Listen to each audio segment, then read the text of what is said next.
What's going on, folks? Your boy again, Dr. Sean Thomas, back in the building with the Be More Today show. We are back. We are back. We are back in the building. And folks, 131 episodes. Yes, you are here.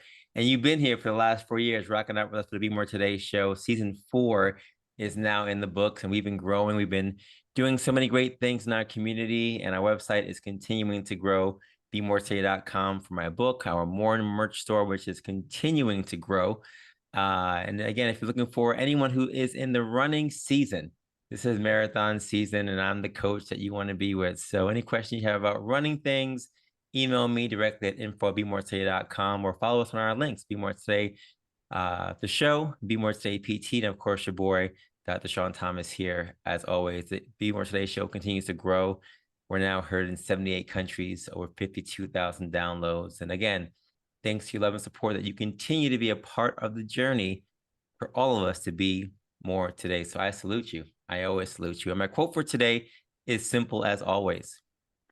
The measure of excellence is judged by the commitment to your work, by Felicia Rashad. I am 4 weeks out from the Berlin Marathon, and it's happening, folks. It's going down. And it's funny. I ran today in the rain. I've been doing all kinds of stuff, wake up at 5 in the morning and just getting this work in. And the measure of excellence that I'm trying to get, I know I'm going to be fine on race day. A lot of people are like, oh, how do you feel? How do you feel? What's going on? What are your thoughts? And I'm like, I'm going to be okay. Because I've been trusting the process. I've been doing what I have to do. I've been following the workouts. I've been getting my sleep. I'm eating the right way. I've been doing what I have to do to get where I need to be. And the measure of excellence for me has been judged by my commitment to hitting this goal of 345. Now, for you, it may be different. I don't know what you're trying to do in life, whether it's personal or what have you, whether it's physical or professional, but the same thing goes for you. The measure of your excellence is judged by the commitment to your work. So go out there this week and let's be great. Let's be excellent and commit to doing whatever you said you want to do. A lot of people keep saying they want to do certain things, but are not putting the work into those things, whether it's professional, whether it's physical, mental, spiritual, whatever the case may be. And Felicia Rashad is simply saying you can be great if you just commit to doing the work. And when you do that, you will see great things. You'll be able to bless others in the process as well. And my guest on the show today is pretty much the embodiment of that. She's someone who has been committed to being excellent in her craft.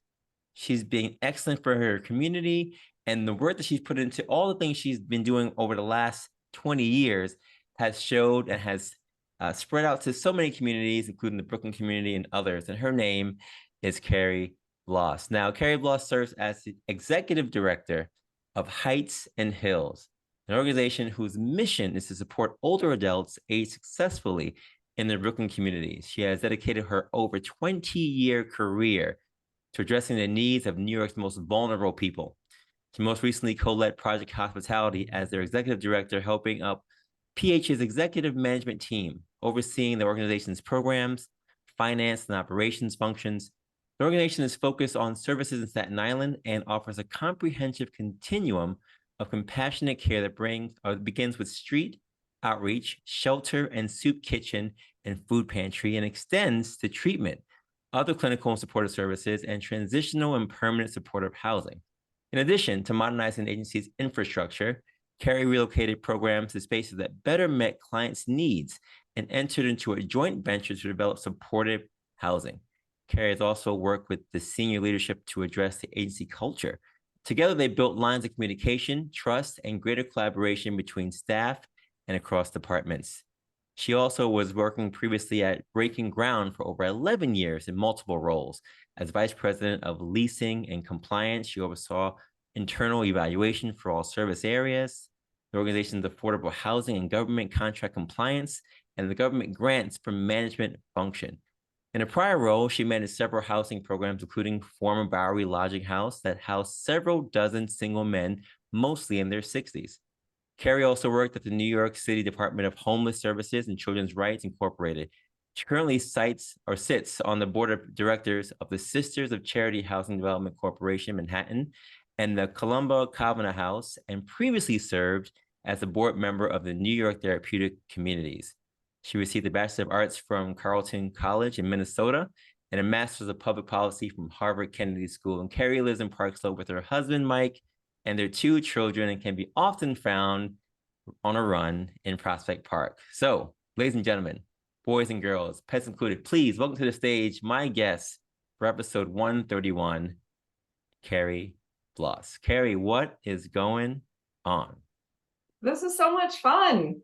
I love hearing. I loved your quote at the start there, Sean. That's terrific. And I am training for not as long of a run as you, but I had a little injury, so I had to take a break, and it started again Wednesday. So it was that quote from Felicia Rashad was excellent reminder that I got to get my sneakers on tomorrow morning. That's right. It's game time. It's game time. Yes. And, if you're doing a 5K or a 1 mile or a marathon, it's all the same. You're just putting the work in to be great. So you'll be fine. I know you've been on the road before, so you're going to be all good. You're going to be all good. Listen, we got a lot of stuff to talk about. And I just want to say, it's been a pleasure meeting you and getting to know you over the last couple of months. I was recently added to the board of directors with Heights and Hills, and I'm happy to be a part. And I said, I got to have you on the show as the executive director, just talk about what you guys have been doing, what we are now going to be doing in Brooklyn. And, I just have a couple of questions, and I wanted you to be able to share with the listeners about what Heights and Hills is really all about. Because I know about it, you know about it, but there is still somebody who don't know about Heights and Hills. And I think it's a disservice if people don't know the great programs and the great company organization that Heights and Hills really is. So what is Heights and Hills, Carrie? What's going on with it? Sure. So Heights and Hills' mission is to promote successful aging in Brooklyn. Our programs and services are centered on the basic needs of older adults as they age to improve health, satisfaction, and longevity, financial and food security, access to healthcare, a safe, affordable, and comfortable place to live, the ability to accomplish life's basic tasks, and social supports to prevent isolation. And that's a lot. And what that we do that through 4 different programs. So our largest program is our case management program, where we support between 1,300 and 1,400 homebound older adults in 19 neighborhoods in Brooklyn. So somebody who typically comes to us because they need getting connected to Meals on Wheels. And presumably if you need home delivered meals, you probably need other things as well, or maybe you don't now, but you might at a later date. So our role is to go in, do a full assessment of folks to see where they are. Are they able to, what capabilities do they have? What resources do they have in terms of family and other caregivers? Do they have all of the financial benefits that they're entitled to? And our job is to really assess that and help make sure that folks are connected to all of the supports that they need. And we stay, once we start services, we stay in touch at least every 2 months. Sometimes people need much more frequent contact. Some people are like, nope, every 2 months is great. And then we go into the home at least once a year, but maybe more often if something significant happens, maybe after a hospitalization, or if something's happened where a caregiver is no longer as involved, or maybe they have come now into the picture and we need to just do an assessment, make sure everything's good and they're set up. So it's our case management program. Our caregiver program supports the unpaid caregivers of older adults. That is a program that is very near and dear to my heart as a caregiver myself.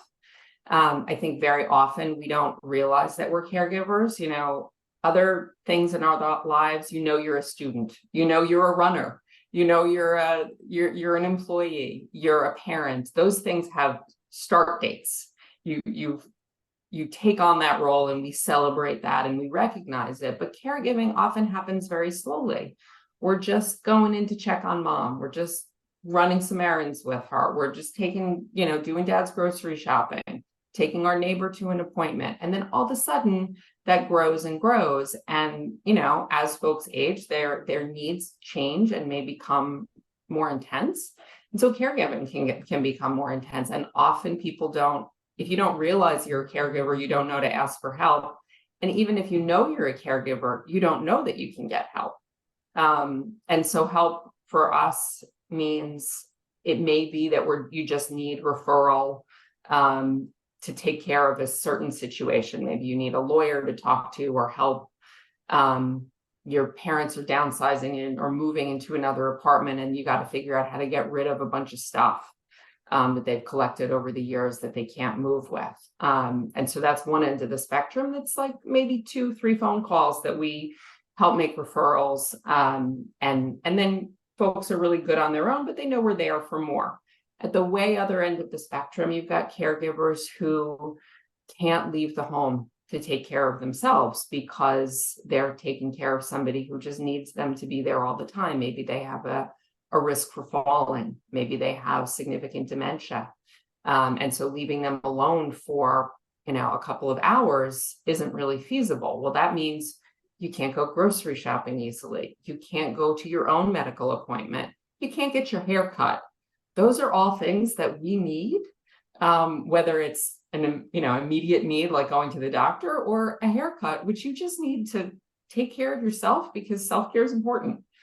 And so for folks who don't have the ability to have respite care any other way, for folks who are income eligible, so very low income, we will pay for respite care. That may be to a day program, that may be having somebody come into the home for a few hours. And in certain cases where somebody's, let's say they're having surgery, the caregiver, and they need to be out of the home for a couple of weeks, we will actually pay for the person they're caring for to go into a facility where they'll be cared for properly. The caregiver can then get their surgery, fully recover, and then everybody goes back home and they're ready to continue on. And then in between those very two large extremes, we have ongoing support groups. Some of them are just general, some of them are very specific. So we've got a long distance caregiver group. We have a caregiver group for folks whose loved ones are suffering from dementia or related diseases. And then we also do one-on-one supportive counseling. It's not quite therapy, but it's in that vein where folks can talk about the challenges in their lives. This program primarily serves older adult or caregivers who are caring for an older adult. Sometimes those caregivers are older adults themselves. We also support people who are where it's grandparents are raising grandchildren because they are also caregivers, and they have very unique needs. And we do support anyone who is caring for an adult over the age of 18 who has a developmental disability or anything like that, where they're continuing caregiving beyond what a typical parent has to do. And so it's a wonderful program that I think not a lot of people know about. And in that case, we serve the northern half of Brooklyn. So all the way from Greenpoint out to East New York, and then along the water from again, Greenpoint down to Sunset Park, East Flatbush, all that sort of triangle of Brooklyn, of northern Brooklyn. Then we've got the Park Slope Center for Successful Aging, which is a wonderful older adult center in Park Slope, Brooklyn.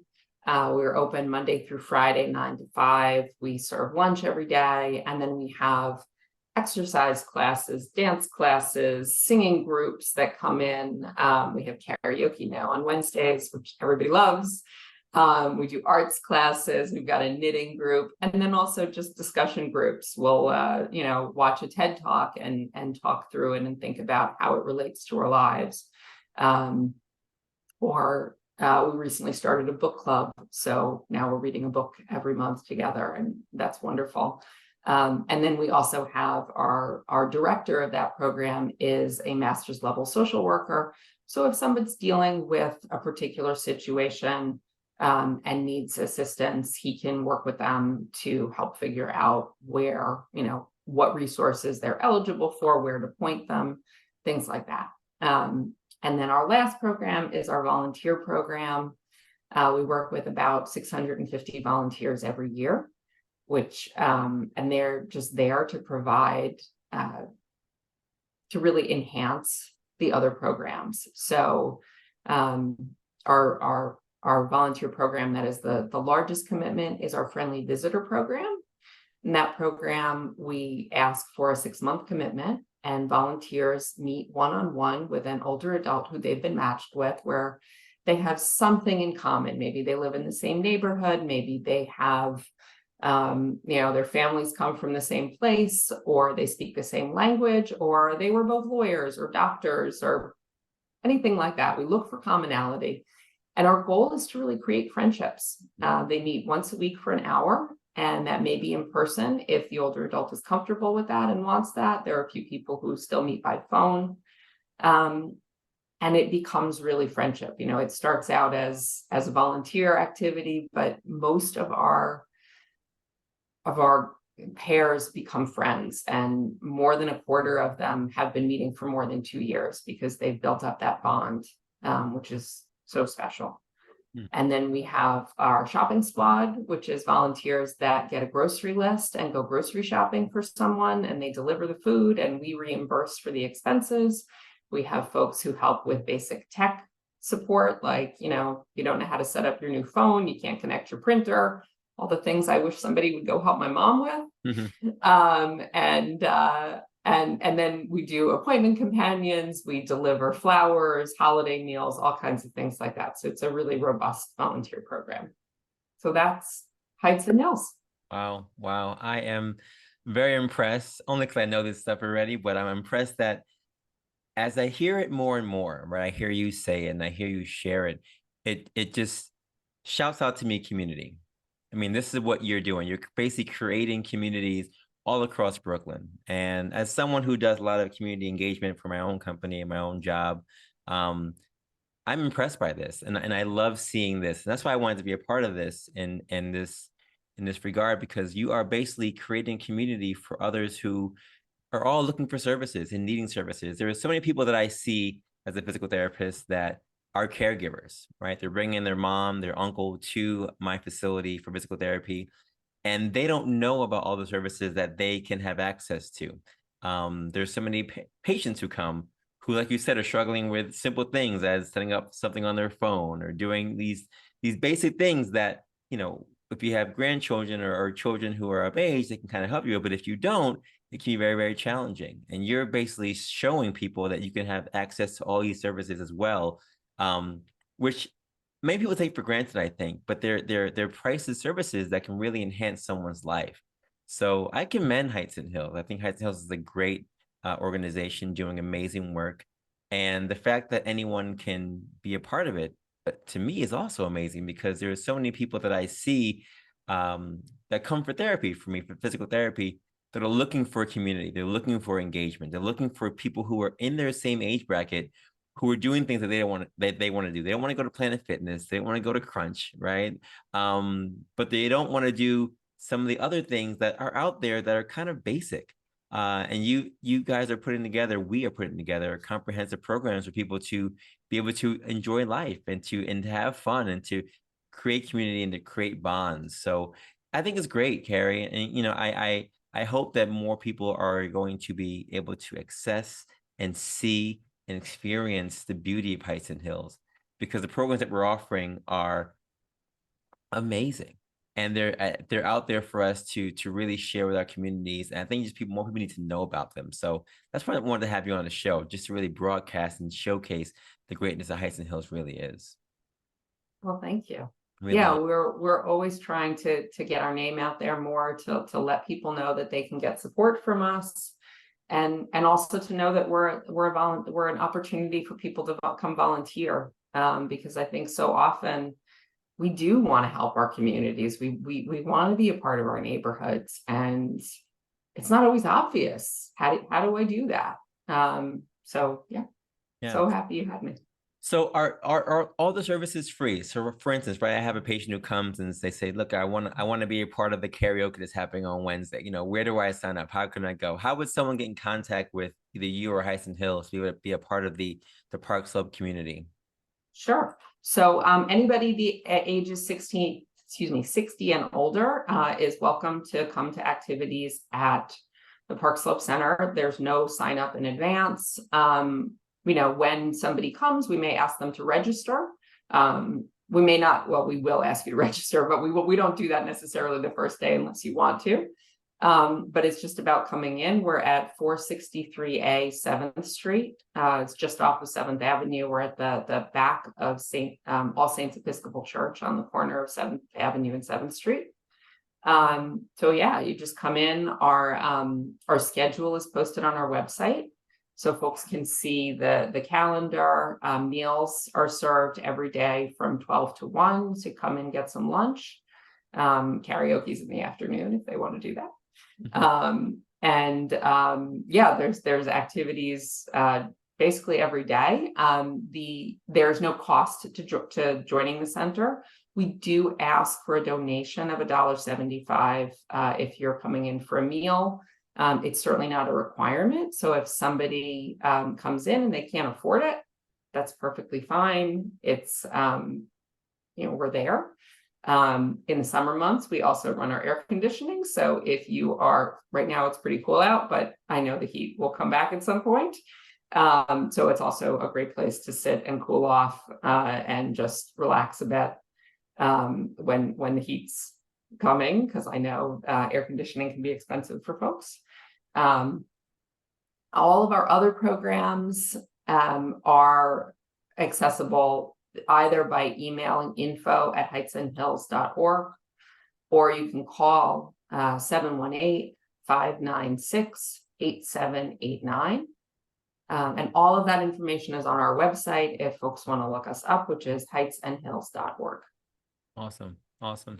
Carrie, we're also doing a 5K that's happening, a virtual 5K. Can you talk to people about what's happening with that? Sure.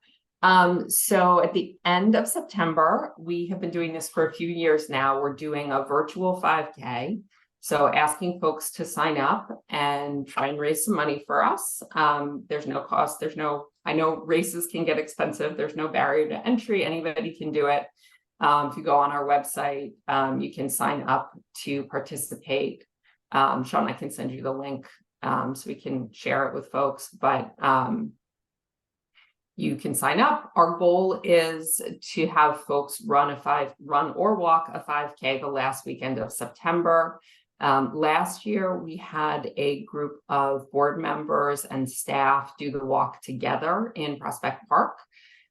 So we'd love to see that again. We could split it as some people run, some people walk, for those who are not able to run. Just it's an opportunity to help raise some money. It's an opportunity to move your body and get out there. I know I'm just coming off of an injury, as I said earlier, and so I had to take a little break from running, and I felt my mental health absolutely impacted by not getting out there. And I know it all the time. My whole family knows it. My husband will look at me if I'm extra grumpy and he'll be like, why don't you go for a run? Go get out of the house, go see you in 45 minutes. Right. Because getting that walk, that run, it boosts your mood. And so that's really important. I run in a running group, so running in community is important. And I think it's an opportunity for folks to get to know each other, certainly learn about Heights and Hills more, but also just take a nice walk in a beautiful park. Yeah. I signed up myself. I'm going to be out there with you guys. And I did the 5K run with you guys last year virtually. So I'm doing it again this year. And I encourage everyone to go out there. I'll put the link definitely in the show notes to sign up for this. It's a great opportunity for us to go out there and, again, be part of the community. I think running in general is one of the easiest ways and probably most effective ways to create community, because anyone can do it and you can do it anywhere, right? Especially we saw it during the pandemic. I mean, that's like the one thing that everyone kept doing. When gyms were closed, everything was closed around us, people were outside running. And that sense of community that comes with that it's priceless. So this is a great opportunity and a great way for us to continue to put that message of Height and Hills out there. And I'll definitely get to be part of that this year again. So I'm super excited about it. Excited about it. Carrie, listen, I know that all the work you've done in the last 20 years, including Heights and Hills, has been giving back. And we talked about excellence in the quotation earlier today, but I'm just curious to ask you personally now, why is this so important to you? Because there are a lot of people who get into a number of different areas in life, whether it's uh, philanthropic or commercial, whatever it's going to be, and they put a lot of work and effort into their career, the profession, whether it's for financial gain, personal gain, what have you.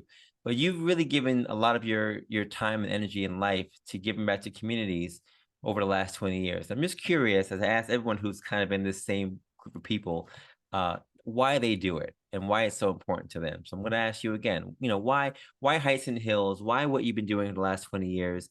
And why is giving back so important to you? Yeah. I've never not wanted to do work like this. I I can't say that I ever had a particular group that was like, oh, that's who I need to help. Like, I know people who have only ever wanted to be teachers, who have only ever wanted to work in child welfare, who have only ever wanted to work in food pantries. I I have never had a population that's like, oh, that's the only driving force for me. But I have always felt this compelling need to help others. I'm not sure exactly where it came from. I moved to New York when I was 3.5 with my mom. She was from the city, and we were living in upstate New York, and moved back. And New York in the late 1970s, early 80s was very different than it is today. There was no right to shelter. And around the corner from where we lived was a huge homeless encampment. It stretched several blocks along First Avenue, facing the United Nations, which is insane to me that we as a country were okay with that, but we were. And my daycare was right there. And so we walked that, and you saw it. And I don't know if that's the thing that caused it for me, but it is something that it is a sight that I will never forget. And so I think that that's part of it.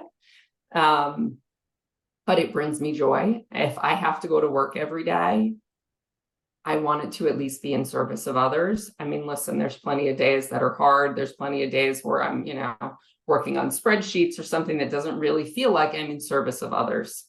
It's still work. I still have to get paid to do it. I still like my vacations.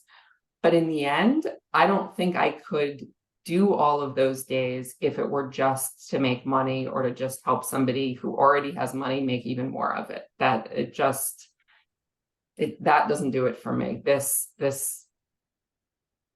The mission makes the hard days valuable to me. And so I love that. In terms of why Heights and Hills, my background was much more in the area of housing and homelessness. I had done some work in behavioral health, child welfare, lots of other communities and service needs. And our current board president, she and I had worked together, and she reached out to me when Heights and Hills executive director was retiring. And she said, I know this isn't really what you're looking for, but think about it. And I am one who believes you never turn down a job that you haven't been offered. So I was like, I'll throw in my resume. Who knows? Maybe. Yeah, it's practice, whatever. About 3 weeks later, my mom needed a hip replacement, and she was caring for my stepfather, who had terminal cancer at the time. And so my siblings and I became their caregivers, and I'm the one who lives closest. And so I was going there the most. And I finally reached a breaking point. One Sunday, I came home from my run, and I was like, great, mom and Bruce are set up. I don't need to go in this weekend. Everything's good. I was taking care of something in the house, covered in sweat, disgusting. And I got a call that she cut her foot, and she needed me to run out there. Got in the car, I went to Manhattan where they lived, and took care of it, spent my day, got them set up, went home, and just kind of fell apart. And said, we need home health aid in there. We need something. They can't be alone during the day like this every day anymore. This isn't acceptable. And so I called a friend who worked in this sphere of older adult services, and said, how do I get help? And he helped me figure it out. And my mom ended up doing it on her own. She just needed the little push to think about it more. But he said to me, oh, and by the way, you need to sign up for caregiver services. You're a caregiver, call Heights and Hills. And I was like, oh, this is the sign from the universe. This is what I'm supposed to be doing right now. If I need help, everybody needs help. This is it. And so I met the board, and I really love the energy of the group, and that mission just really spoke to me. So that's how I got here. Yeah, that's incredible. I mean, your background as a caregiver and now advocating for caregivers to have more services is, I think, full circle. And I think that's probably why it's such an easy transition for you to be in this position, because you know it from both ends, right? How it actually works on the operations side and how it works, when on the receiving side. So I think that's even in my line of work, as a PT, I've been through therapy. I've hurt myself a number of times, 2 surgeries and whatever else. So I know what it feels like to be a patient. I've been through the therapy process, and I've also been clearly on the other side where I'm helping others to go through their own struggles. So it makes it special. I think it just gives a different perspective when you can see both sides and you can relate to other people, because you've been there. You know what it's about. You know what's going on. You know how important it is to do what you have to do and to get the services, and how much your life can be enhanced when you actually are taking advantage of those services as well. So I think it's seamless. And, I think in our conversations, Carrie, we talked about this a little bit, but I wanted to kind of touch on it again. I think one of the things in any kind of organization that is, funded by others, when it comes to either city or state or whatever, there are challenges. And I was just curious to hear, what some of the challenges that you face or you experience or you see for Heights and Hills and other organizations like this that are trying to give back, they're trying to give services to those who are in need.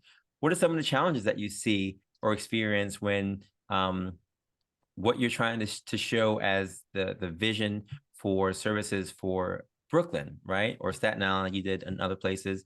And those services can sometimes be cut, or they can be blocked, or they can be interrupted by other reasons. What are some of the challenges you've experienced and see, maybe even as someone in looking to the future of Heights and Hills? What are some of the challenges that you think are going to be out there that maybe in the way of seeing the growth and the prosperity of a group like Heights and Hills being able to go out more in the community? Yeah. There's certainly a few. One of them is making sure people know that we're there and that there's nothing wrong with asking for help. I think that many communities have this stigma of asking for help in general is bad. Asking for help from government funded programs is bad. It means that you've failed or that you're not doing the right thing. I think particularly around caregiving, people see that as, oh, I'm not a good child. I'm not a good, family member. And I think that stigma gets in the way of people being able to do this work long term, because caregiving is work. We do it out of love, but it doesn't mean it's not hard. And that stigma is, I think a lot of communities think it's unique to them. Somebody will say, oh, well, I'm Caribbean, we take care of our own, or I'm Jewish. I don't know a community that doesn't say, no, we take care of our own. I would never send mom to a nursing home. Getting help as a caregiver, one, doesn't mean that you're necessarily doing that. It just means you're getting support in the way you're doing it, and getting help for however you choose to do it.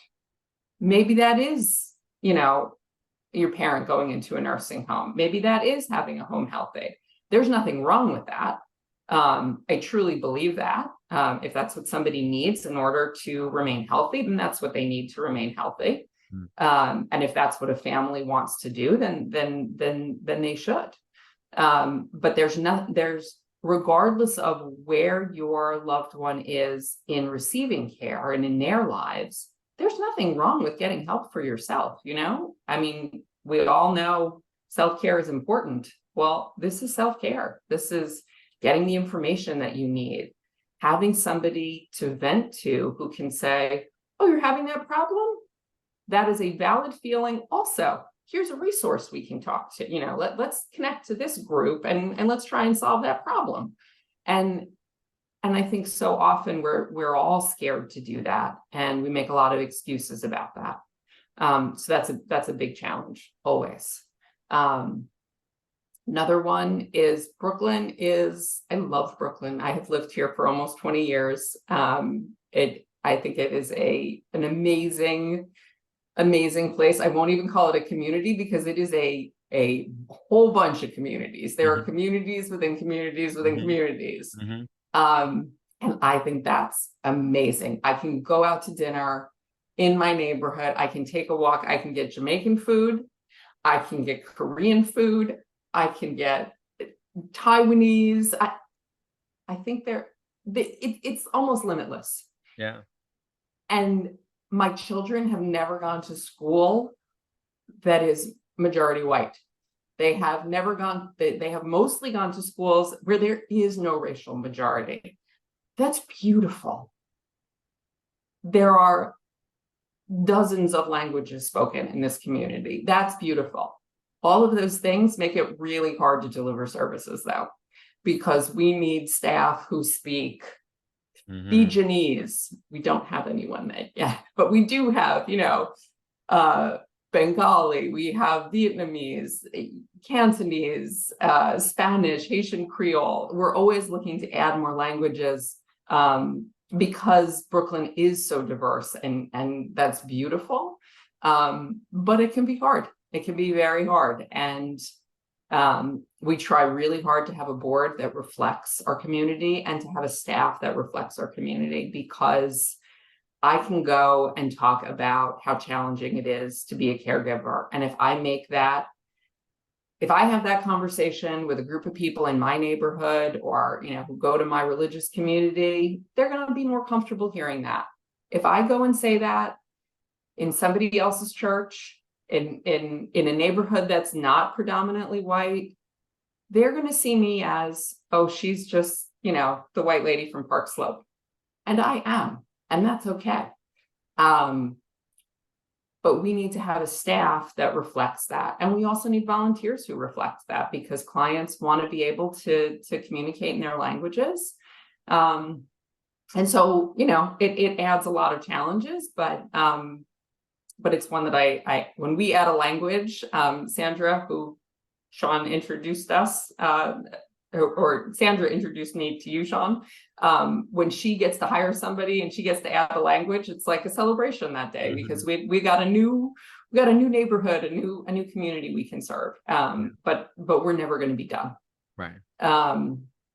And our other challenge is really funding. 90% of our funding comes from government contracts. And that's wonderful in many ways. There's a lot of stability that comes from government funding, but they don't pay on time. They don't pay well. And so I am constantly fighting for more funds so that we can pay people a living wage, so that we can give cost of living increases, because when groceries go up and salaries don't, that means people are effectively getting pay cuts year after year. And so I spend a lot of time advocating for salaries for our staff, because we don't set them. With 90% of our funding, almost all of our money goes to salaries. We have very little other expenses other than rent. And so that means that if 90% of our funding comes from government, there's no way for me to fundraise enough to increase salaries. It certainly helps. I can do a little bit, but I really need government's partnership in recognizing that we keep New York great. We support the people who built the city. And in order for them to stay in their communities, they need the support. But to have that support, we need to be able to pay staff, or they're not going to do the job. Yeah. Yeah, I hear that. Shout out to Sandra, clearly. And I think for me, the sense of community is there. It's a beautiful thing to see. Like in Brooklyn, everybody's here and everybody can be a part of that. And even for my clinic, I work at one of the more diverse clinics in Brooklyn, and it is a microcosm of what is happening outside. What you see on the inside in terms of our staff, our aides, whatever else, everyone who works there, and even our patients.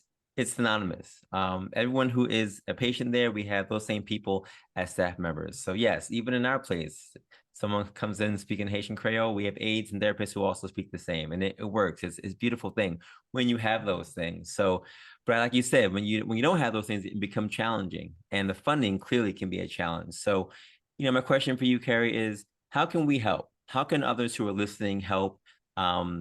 In other ways besides the 5K, and maybe even including the 5K? How can we as listeners and people in Brooklyn or other places help to make sure that the Heights and Hills family, community, and the structure can get the support that it needs, even outside of whatever is already given to it at this time? Yeah, I mean, certainly donations are phenomenal. We use them to cover a lot of the expenses that government won't fund. So some of our volunteer programming we fundraise for, and that's really important. So certainly donations are always welcomed and encouraged. Participating in the 5K would be fantastic. And then we're always looking for volunteers. So if you're interested in volunteering, there's the volunteer information and application on our website. Generally, we need folks who are in Brooklyn, because most of the volunteer activity is in person at this point. There was a time during the pandemic where we were doing more virtual, but at this point, we really need folks who are here. We especially need folks who are bilingual, and particularly looking for folks who are in or near East Flatbush, where we've been having more challenge finding volunteers, because some of the activities you want to be close to the person that you're supporting, because if you have to travel an hour to go do a volunteer activity that takes an hour and then go an hour home, that's hard to maintain. So would love to get more volunteers. But also, if you're a caregiver, check out our website. We have groups for you to learn and get support. We do webinars on particular issues. We have one coming up, I think, in September on talking with somebody who has dementia, and so building up those skills. So if one of your loved ones has dementia and it's getting more difficult to have conversations with them, let's do some skill building. Awesome. Carrie, where can people follow you or Heights and Hills on social media or otherwise? Yeah, our handle is Heights and Hills. So we're very easy to find. We're on Instagram and Facebook, LinkedIn.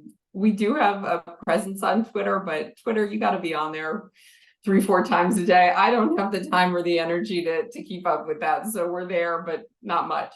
So Facebook and Instagram and LinkedIn are the easiest ways to find us. Awesome. And of course, the website still, people can go on there and volunteer and look up all the services at heightsandhills.org, right? That's right. Okay.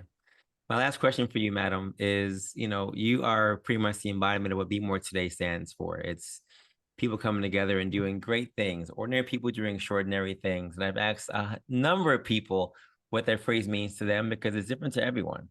So, Carrie, my last question to you, when you hear the phrase Be More Today, what does that phrase mean to you? It means get out of bed in the morning and go put the sneakers on. I mean, the best career advice, one of the best pieces of career advice I got was when I was in college. Somebody who had literally jumped on a plane, not physically jumped on a plane, but got a job opportunity working in the White House. Got a phone call a couple days after college graduation. They were like, "We got a job if you can get here tomorrow." And he was living in LA, and he was like, "I jumped on that plane." To me, you got to jump on the plane. You got to say, "This is my opportunity. I can't let it go. Take it." And so that is definitely the Be More Today. Put on your sneakers, do whatever you got to do, turn on the computer, go volunteer.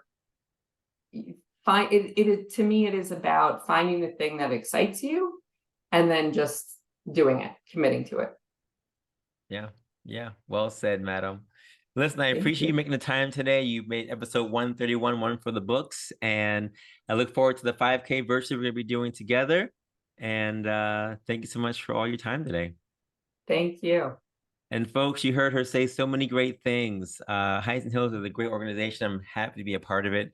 And please join the 5K. I'll send you the link in the bio, and be a part of Heights Hills any way you can, whether financially or giving your time as a volunteer. It is one of the organizations that I truly believe can change lives, not just for those who are being a part of it as caregivers and people who are receiving services, but also, each of us at some point in time is going to be in a demographic. Each of us is going to be at some point in time needing help and support to continue to be able to live the life that we want to live. So giving back now is always a great way to make sure that you can receive later in life. And what goes around always comes around. So that's definitely a karma note for you. And for those who are listening, please go out there. Remember the quote: "The measure of excellence is judged by the commitment to your work." Stay committed the same way Carrie has been committed to giving back to her community for the last 20 plus years. And whatever you're trying to do in life as well, stay committed to that thing, and you too will be successful. Folks, have a great day. Have a great night. Have a great life, and continue to take your steps of greatness to be the best version of you. We'll see you next time. Peace.